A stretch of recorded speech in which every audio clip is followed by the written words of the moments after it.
အထီးကျန်လာတဲ့အခါမျိုးမှာထက်မြက်တဲ့သူတွေတောင်မှပဲလူရွေးမှားတတ်ကြတယ်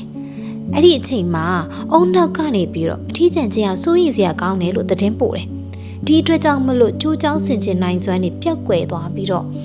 ဒီလူရွေးမှားတတ်ကြတယ်ဆိုတော့ဒါကိုရက်တက်မှုအတွက်နီလန်3ခုကိုဒီနေ့ပြောပြပေးပါမယ်။မက်တစ်ချက်ကတော့24နာရီစီးမြင်ဖြစ်ပါတယ်။ကို့အနေနဲ့အထီးကျန်မှုတွေခံစားလာရပြီးစိုးရိမ်စိတ်တွေဝင်လာတဲ့အခါမျိုးမှာ toxic ဖြစ်တဲ့ရည်စားဟောင်းစီကိုလှမ်းပြီးတော့စာပို့တာအရန်တောင်းပန်နေတာမျိုးတွေလုံးဝမလုပ်ပါနဲ့24နာရီဆောင်ပါကို့အနေနဲ့အဲ့ဒါကိုအပြန်လန်ပြန်စဉ်းစားပါအဲ့ဒီအချိန်အတွင်းမှာအရန်ထီးကျန်လာပြီဆိုပြီးတော့မနေ့တနေ့ကမှတွေ့ပြီးတော့ကိုချစ်တဲ့ကြိုက်တဲ့စကားတွေလာပြောတဲ့သူကိုအလင်းစလို့ဖြေပေးလိုက်တာမျိုးလဲလုံးဝမလုပ်ပါနဲ့နံပါတ်2အချက်ကဘာလဲဆိုတော့ဒီကျမတို့တစ်ခါတလေမှာပေါ့နော်အချစ်တွေလိုအပ်နေတာမဟုတ်ဘဲနဲ့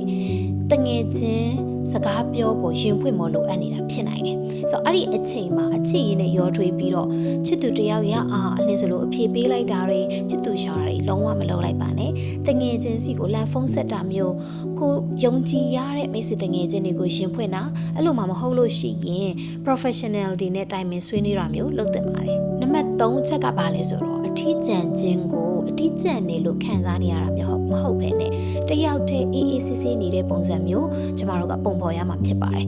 လူဘမှာဘသူတွေနဲ့ပဲဘလောက်ကြီးပြောပါနေကျမတို့တယောက်တည်းနေရတဲ့ခိုက်တန်တွေရှိတယ်ဆိုတော့ကျမတို့ဆိုလေတစ်ခါတလေမှာတယောက်တည်းအေးအေးဆေးဆေးနေခြင်းတဲ့အခါမျိုးတွေရှိတယ်ဆိုတော့လူတယောက်ကကိုတယောက်တည်းအေးအေးဆေးဆေးနေတတ်လာပြီဆိုလို့ရှိရင်လူကြီးဘယ်တော့မှမမှားတော့ဘူးတယောက်တည်းနေတတ်တယ်နှစ်ယောက်ဆိုရင်ပိုပြီးပြည့်စုံမဲ့လူကိုပဲရှာတတ်တယ်ဒါကြောင့်မလို့ကျမတို့အထီးကျန်ခြင်းကိုတယောက်တည်းအေးချမ်းစွာဖြတ်တန်းခြင်းဆိုတဲ့ပုံစံမျိုးရအောင်ပြောင်းလဲပါတင့်အောင်နောက်ကတင့်ကိုလှည့်စားလာတဲ့အခါမျိုးမှာပြန်ကြည့်ဖို့အတွက်ဒီဗီဒီယိုလေးကို save လုပ်ထားလိုက်ပါကိုယ့်ရဲ့တငယ်ချင်းမိတ်ဆွေတွေထဲမှာလည်းဒီလိုအခြေအနေမျိုးတွေကြုံနေရတယ်ဆိုရင်ဒီဗီဒီယိုလေးကို sharing လုပ်ပေးလိုက်ပါ